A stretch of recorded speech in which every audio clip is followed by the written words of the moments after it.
नमस्कार, hornbill TV देख रहे हैं आप। मैं हूं आपके साथ विशाल गर्ग। खबरों की शुरुआत करेंगे देहरादून के गांधी पार्क में स्थित शहीद स्मारक पर आज शौर्य दिवस के अवसर पर श्रद्धांजलि समारोह का आयोजन किया गया, जहां पर मुख्यमंत्री पुष्कर सिंह धामी ने पहुंचकर शहीदों को श्रद्धांजलि दी।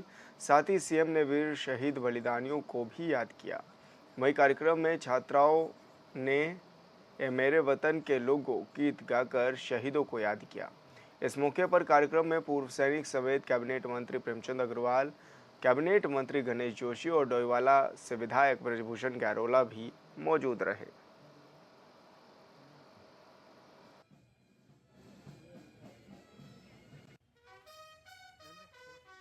कि पूरे विश्व के लोग जो नहीं चाहते कि भारत मजबूत भारत बने, भारत सशक्त भारत बने, भारत शक्तिशाली भारत बने, ऐसे लोग सारे षड्यंत्रों के तहत भारत की गति को रोकने के लिए प्रधानमंत्री मोदी जी की गति को रोकने का प्रयास उन्होंने पिछले चुनाव में किया है।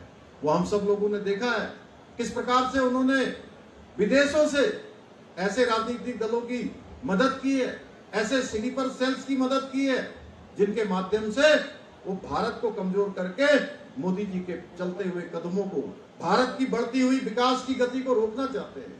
हम सबको ये समय, मैं समझता हूं कि सेना के लोग हों या भारत के लोग हों, पहली बार या सेना का मनोबल बढ़ाने की बात हो या भारत को आगे बढ़ाने की बात हो, भारत के इतिहास में ये समय पहली बार आया है जब पूरा विश्व आज भारत की ओर देख रहा है। भारत अगर कुछ बोलता है तो आज पूरा विश्व देखता है। भाइयों बहनों, एक समय ऐसा था कि विश्व के मंचों पर हम जब भारत का प्रतिनिधित्व देखते थे तो भारत विश्व के मंचों पर अपनी बात भी नहीं कह पाता था, अपने हकों को भी नहीं मनवा पाता था। भाइयों बहनों, हमारी पहचान बन गई थी कि दब्बू भारत, पिछलक्कू भारत, ऐसा भारत जो विश्व के मंचों पर अपनी पैरवी भी नहीं कर पाता है। इस अवसाद की स्थिति से भारत को किसी ने निकालने का काम किया है तो हमारे प्रधानमंत्री नरेंद्र मोदी जी ने किया। भाइयों बहनों, आज भारत कुछ बोलता है तो पूरा विश्व देखता है। विश्व के अंदर अगर कोई घटना होती है तो दुनिया के देश एक टकटकी लगाकर इंतजार करते हैं कि आज विश्व के इस परिदृश्य में भारत का रूप क्या होने वाला है। ये नया भारत बनाने का काम हो रहा है। भाइयों बहनों, हमारी सेना आज शत्रु की गोली का जवाब गोले से देने का काम करती है। सेना को अब निर्णय लेने के लिए पूरी तरह से फ्री हैंड दिया गया है। एक समय था, हमारे सैनिक जानते हैं कि अगर सीमा पर हमारे सैनिक मोर्चा संभालते थे, दुश्मन की गोली आती थी, हमारे सैनिक शहीद हो जाते थे तो उनको पूछना पड़ता था कि गोली चलानी है कि नहीं चलानी है, गोली का जवाब देना है कि नहीं देना है। और वो सेना के एक बटालियन से ऊपर को चलता था, डिब में आता होगा, कमांड में आता होगा, कोर में आता होगा, फिर उत्तरी कमान या दक्षिणी कमान, जो भी कमान होती है उस कमान तक जाता होगा और वहां से सेना के हेडक्वार्टर तक, जहां पर अभी सभी सभरवाल जी कह रहे थे कि मैं कारगिल युद्ध के समय में वहां तैनात था, वहां आता होगा और वहां के बाद मंत्रालय में आता होगा और मंत्रालय से वो आदेश वापस ही नहीं जाता था। भाइयों बहनों, और हम अपने शहीदों पर केवल दुख मनाते रहते थे। वो समय बदल गया। प्रधानमंत्री मोदी जी के बनने के बाद अब दुश्मन की गोली आती है तो किसी से पूछना नहीं पड़ता है, बल्कि भारत की सेना अब गोली का जवाब गोलों से देने का काम करती है। ये नया भारत बनाने का काम हमारे प्रधानमंत्री जी के नेतृत्व में हो रहा है। भाइयों बहनों, वैसे तो हमारी सेना ने दुश्मन को पहले भी कई बार मात दी, लेकिन अब हमारे सैनिक दुश्मन को उसके घर में घुसकर धूल चटाते हैं, क्योंकि आज हमारे पास ऐसा नेतृत्व है। भाइयों बहनों, आज जहां सरकार एक और सेना के आधुनिकीकरण पर जोर दे रही है, वहीं सैनिक और सैनिक परिवारों को जो मिलने वाली सुविधाएं उनको भी बढ़ा रही है।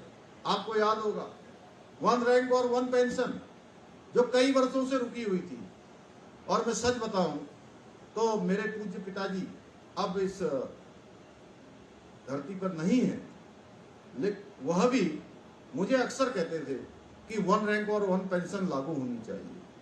और 2014 में मोदी जी की सरकार बनते ही जिस दिन 1 रैंक और 1 पेंशन लागू हुई तो मैं एक विधायक के रूप में था, तो मुझे उन्होंने, वो कार्यक्रम में आए थे, हमने कार्यक्रम किया और कार्यक्रम में से घर जाने के बाद पहली बार मैं राजनीतिक क्षेत्र में जब से काम करना मैंने शुरू किया, उस दिन उन्होंने मुझे कहा कि तुमको भी मैं धन्यवाद करता हूं और तुम्हारे माध्यम से मोदी जी को भी धन्यवाद करता हूं। मैं सच बताऊं तो मैं वो दिन याद करता हूं तो मैं बहुत भावुक हो जाता हूं कि वास्तव में 40 सालों से भी अधिक समय से रुकी हुई 1 रैंक और 1 पेंशन की मांग को भी मोदी सरकार के बनने के बाद ही वो पूरी हो सकी। भाइयों बहनों, हमारी सरकार राज्य के अंदर भी सेना के वीर जवानों और उनके परिवारों के लिए पूरी तरह से उनके कल्याण के लिए संकल्पित है। हमारी सरकार ने सैनिकों और उनके आश्रितों को मिलने वाली अनुदान राशि बढ़ाने से लेकर जो हमारे शहीद सैनिकों के आश्रित हैं उनको राज्य सरकार के अधीन आने वाली नौकरियों में वरीयता के आधार पर नौकरी देने का, नियुक्ति देने का निर्णय लिया है। अभी हमारे सैनिक कल्याण मंत्री जी ने उसमें बहुत विस्तार से बता दिया है। और साथ ही हमने निर्णय लिया है कि जो अनुदान राशि को लेकर भी अब कोई मतभेद न हो। शहीदों के माता पिता और पति पत्नी दोनों को उसका अधिकार मिले, यानी माता पिता को भी अधिकार मिलना चाहिए और उनकी पत्नी को भी अधिकार मिलना चाहिए। इस आधार पर मिलना चाहिए निश्चित रूप से, क्योंकि माता पिता जन्म देते हैं, उनका भी बहुत पहला अधिकार है। इतना ही नहीं, शीघ्र ही हमारी सरकार जो हमारे अग्निवीर हैं वो जब भी अपनी अग्निवीर का समय पूरा करके आएंगे, उनको सरकारी सेवाओं में भी हम उसका भी प्रावधान कर रहे हैं कि उसमें भी हम आरक्षण की। कारगिल विजय दिवस की 25वीं वर्षगांठ पर उत्तराखंड के राज्यपाल गुरमीत सिंह चीरबाग के शौर्य स्थल पर पुष्पांजलि समारोह में शामिल हुए, जहां उन्होंने कारगिल युद्ध में शहीद हुए जवानों को श्रद्धांजलि अर्पित की है।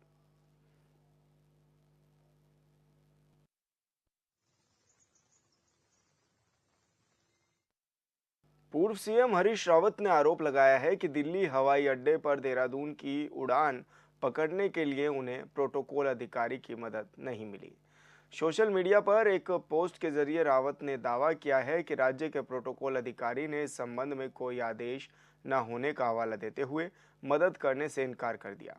हालांकि उसके बाद उन्होंने हवाई अड्डे पर मौजूद केंद्रीय बलों से मदद लेकर उड़ान पकड़ी। हरीश रावत ने कहा है कि दिल्ली हवाई अड्डे पर राज्यों के प्रोटोकॉल अधिकारी अपने पूर्व मुख्यमंत्रियों समेत पूर्व मंत्रियों तक की मदद नहीं कर रहे हैं।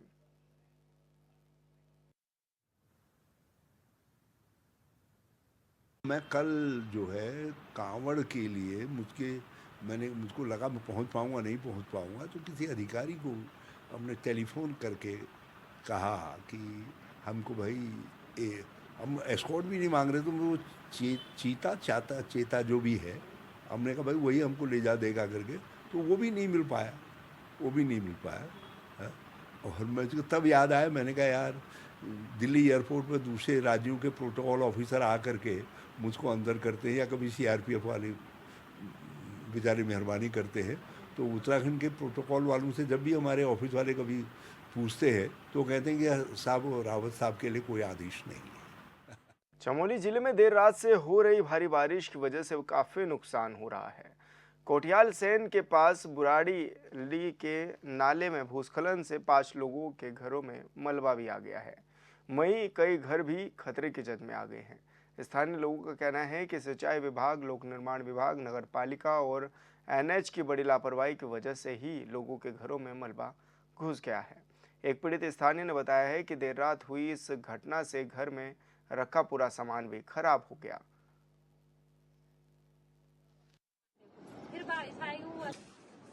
सब खत्म कर साहब, मजदूर आदमी से कल गरीब बनाए हम। कितने लोग हैं आप परिवार में अभी? 6 लोग। तो एक बहुत बड़ा संकट पूरे परिवार में। हाँ, बड़ी संकट है, बड़ी संकट है साहब। देख रहे हैं बात है, झूठ मूठ ये राशन पानी भी सब बर्बाद हुए। जो ये तो उधर पर सब खत्म हुए। पिछले भी दीवार टूट कर ये जो पानी माल में भीतर बहुत जगह नहीं है कोई। महापूर्व सिंचाई विभाग के एक्शन को यहाँ पर लेटर दिया था कि जो हमारा पोखरी बैंड पे जो नाला है वो नाला बिल्कुल से क्षतिग्रस्त हो चुका है। सारा गोपेश्वर का पानी नाले में न जाते हुए नाले के बगल से होते हुए डाइवर्ट हो रहा है और वो जो कल जो भयावह स्थिति हुई पोखरी बैंड से जो नाले का जो पानी है वो सड़क ही सड़क सीधे हमारे गुइलों चमड़ाओं ये कोठियाल से होते हुए बुराली तक ये नाला पहुंचा और आज आप ये स्थिति देख सकते हैं कि लोगों की मकानों को तोड़ता हुआ ये पानी इस प्रकार से यहाँ पर कल लोग जनजीवन जो है कि कल अस्त व्यस्त हो गया था। पूरे लोगों के मकान यहाँ पर टूट चुकी हैं।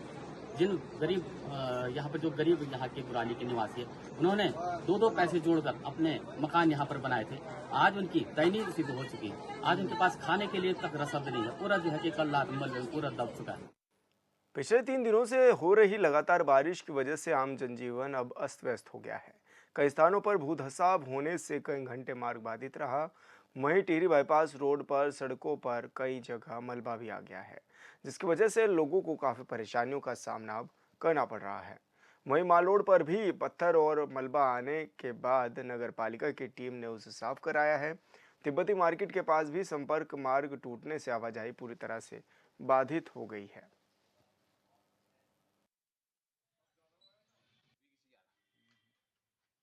देखिए, जो पिक्चर वैली से नगर पालिका वाली रोड जाती है उस पे 2 पेड़ सूखे हुए थे बांध के, और 2022 में भी मैंने पत्र लिखा था फॉरेस्ट विभाग को कि भाई ये जो पेड़ कभी भी गिर सकते हैं और ये दुर्घटना का विषय हो सकता है।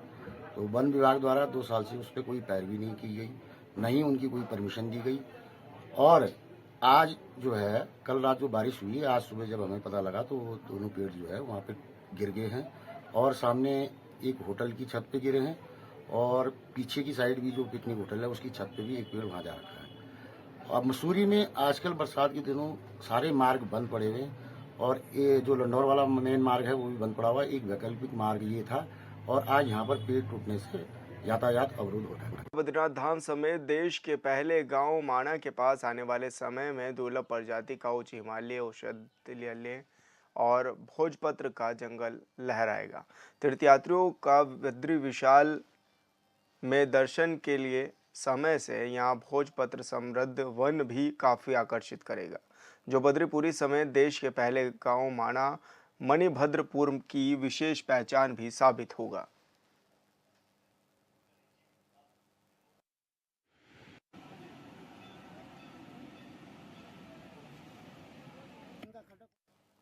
उत्तराखंड में 2017 से ही बीजेपी की डबल इंजन वाली सरकार है। सरकार विकास कार्यों को लेकर दावा तो करती रही है, लेकिन विपक्ष हमेशा से ही सवाल उठाते रहा है। लोकसभा चुनाव में तीसरी बार पार्टी ने प्रदेश की सभी 5 सीटों पर चुनाव के दौरान जीत दर्ज की थी, लेकिन विधानसभा उपचुनाव में बीजेपी इन दोनों ही सीटों पर हार गई थी। अब प्रदेश में केदारनाथ सीट पर उपचुनाव होना है, लिहाजा सत्ता पक्ष और विपक्ष आमने सामने हैं। कभी केदारनाथ धाम तो कभी केदारनाथ में कथित भ्रष्टाचार का जिक्र कर सियासी रोटी सेकी जा रही है, या फिर कह सकते हैं कि उपचुनाव से पहले सियासी माहौल बनाने की कोशिश की जा रही है।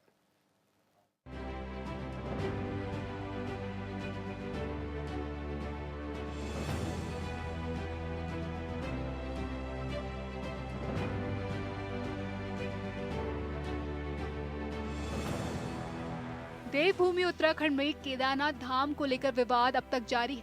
कांग्रेस ने बुधवार को हरिद्वार से केदारनाथ की प्रतिष्ठा की रक्षा के नाम पर पदयात्रा शुरू कर दी, तो वहीं इसी बीच मुख्यमंत्री पुष्कर सिंह धामी ने भी अचानक केदारनाथ पहुंचकर बाबा केदार के दर्शन किए और वहां चल रहे पुनर्निर्माण कार्यों का जायजा लिया। सियासी जानकारी से संयोग नहीं बल्कि कांग्रेस पर पलटवार की रणनीति के तौर पर देख रहे हैं। उनके मुताबिक ये सारी सियासी कसरत केदारनाथ सीट पर होने वाले उपचुनाव को लेकर, जो भाजपा विधायक शैला रानी रावत के निधन के बाद से खाली हो चुकी है। इधर भारतीय जनता पार्टी कांग्रेस की यात्रा को राजनीतिक बता रही है। कांग्रेस केदारनाथ धाम के नाम पर केवल राजनीति कर रही है और ऐसा नहीं है कि बद्रीनाथ धाम या केदारनाथ धाम के नाम से देश भर में कई अन्य दुरुपयोग न हुआ हो। पहले भी बहुत बार दुरुपयोग हुआ है। बीजेपी के वरिष्ठ नेता बलराज पासी ने कांग्रेस पर आरोप लगाते हुए कहा कि कांग्रेस भ्रम की राजनीति करती है। उन्होंने कहा कि आज कांग्रेस की यात्रा उसी हाईवे से जा रही है जिसका हरीश रावत ने एक समय में विरोध किया था और कहा था कि ऑल वेदर रोड की यहाँ जरूरत नहीं है। केदारनाथ पर कांग्रेस ने प्रतिष्ठा रक्षा यात्रा शुरू की, तो जवाब में बीजेपी ने पूर्व कांग्रेस सरकार में हीटो केदार और एल्बम विवाद को फिर से हवा दे दी। बीजेपी के वरिष्ठ नेता बलराज पासी ने कहा कि हीटो केदार और एल्बम के नाम पर लूटने वाले केदार धाम बचाने का ड्रामा कर रहे हैं। पहले उन्हें अपनी सरकार में धाम के नाम पर करोड़ों के भ्रष्टाचार का जवाब देना चाहिए। आज जो वो केदार यात्रा निकाल रहे हैं उस हाईवे पे जा रहे हैं जिस हाईवे का हरीश रावत जी ने जिस समय मोदी जी ने यहाँ शिलान्यास किया था ऑल वेदर रोड का, उस समय विरोध किया था। ये कहते हो कि उत्तराखंड को ऑल वेदर रोड की ज़रूरत नहीं है, और अगर ये ऑल वेदर रोड ना बनी होती तो ये केदार यात्रा के लिए जो जा रहे हैं ये वहाँ तक पहुँचते भी नहीं। ये कहाँ पहुँचते ये इन्हीं को पता होता जो उस समय जो आपदाएँ आती थी। केदारनाथ में जब आपदा आई, उस आपदा के समय में जितना दौरा यहाँ पर इतनी सुविधाएं जो है नरेंद्र मोदी जी मुख्यमंत्री रहकर दे गए थे, उसके विपरीत उस समय इनके प्रधानमंत्री तक को ये केदारनाथ पर नहीं ला सके। यहाँ के उस समय आपदा के समय में उसको नहीं ला सके। ये केवल मौज मस्ती उस समय में कर रहे थे। और जब इनकी सरकार बनी उस समय में इनकी सोच केवल यहाँ चारों धामों को लेकर और जो है केदारनाथ को लेकर कहीं कार्यक्रम चला रहे थे हिटो केदार, और उसमें किसी बहुत बड़े संगीतकार को बुला के इन्होंने कार्यक्रम किया, उसमें करोड़ों रुपए का उसमें घोटाला हुआ। उसका भी तो हिसाब जनता जो है चाहती है। ये जो भ्रम की राजनीति कर रही है कांग्रेस, इसको जो है उत्तराखंड की जनता और इस क्षेत्र की जनता अच्छी तरीके से समझती है और इनको मुंह की खानी पड़ेगी। बीजेपी नेता के इस बयान को लेकर तत्कालीन मुख्यमंत्री और कांग्रेस के वरिष्ठ नेता हरीश रावत ने पलटवार करते हुए कहा कि अगर घोटाला हुआ है तो जांच करनी चाहिए, सरकार तो भाजपा की है। हरीश रावत ने कहा ये यात्रा एक साधारण सी यात्रा है। हम भगवान केदारनाथ से प्रार्थना करने जा रहे हैं कि आध्यात्म के साथ जो छेड़छाड़ हो रही है उसे रोकने के लिए हमें इतनी ताकत दे।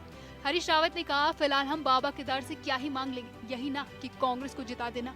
भगवान के दरबार में सब मांगने जाते हैं, तो भाजपा को इतनी बेचैनी क्यों हो रही है कि मुख्यमंत्री यात्रा प्रारंभ होने से पहले ही केदारनाथ पहुंच गए। घोटाला हुआ तो सरकार तुम्हारी है, तुम उन घोटालेबाजों को क्यों बाहर रख रहे हो? और केदार में जिन लोगों ने घोटाला किया है, यदि वो अभी तक तुमने उन पर हाथ नहीं डाल रहे हो तो तुम बहुत अपवित्र काम कर रहे हैं, बहुत पाप कर रहे हैं। जिन्होंने भी केदार में कामों में घोटाले किए हैं, उन घोटालेबाजों को चाहे वो कोई हो, उनको अंदर करना चाहिए। और ये सरकार आज इनकी है, करें उन घोटालेबाजों को अंदर जो है। और रहा सवाल केदार को, हम तो मेरे अपने दृष्टि में ये बहुत एक सीधी सादी यात्रा है।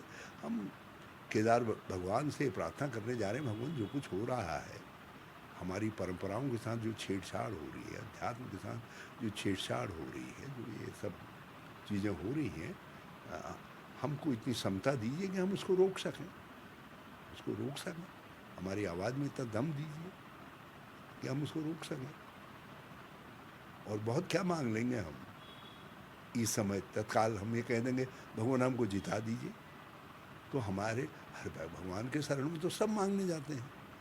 तो हम भी मांगने जा रहे हैं या करण मेहरा भी मांगने जा रहे हैं, तो इतनी बेचैनी क्यों कि उन्होंने कांग्रेस की यात्रा प्रारंभ नहीं हुई और मुख्यमंत्री पहले केदारनाथ। कांग्रेस प्रवक्ता शीशपाल बिष्ट का कहना है कि मुख्यमंत्री पुष्कर सिंह धामी ने शंकराचार्य का अपमान किया। केदारनाथ सोना चोरी को लेकर आज तक कोई स्पष्ट बयान नहीं दिया। दिल्ली में केदारनाथ के प्रतीक का भूमि पूजन किया, तीर्थ पुरोहितों को आघात किया। इतना सब होने के बाद भी सीएम धामी जनता और तीर्थ पुरोहितों से माफी नहीं मांग रहे। इसके विरोध में ही कांग्रेस पदयात्रा कर रही है, जिससे भाजपा सरकार पूरी तरह बौखला गई है। केदारनाथ धाम की प्रतिष्ठा के साथ जिस तरीके से लगातार भाजपा के नेता और भाजपा की सरकार खिलवाड़ कर रही है, उससे तीर्थ पुरोहित भी आहत हैं, शंकराचार्य जी भी आहत हैं और तमाम सनातन प्रेमी आहत हैं। लेकिन भाजपा के माननीय मुख्यमंत्री जी ने अभी तक प्रदेश की जनता से और तीर्थ पुरोहितों से, शंकराचार्य जी से माफ़ी नहीं मांगी।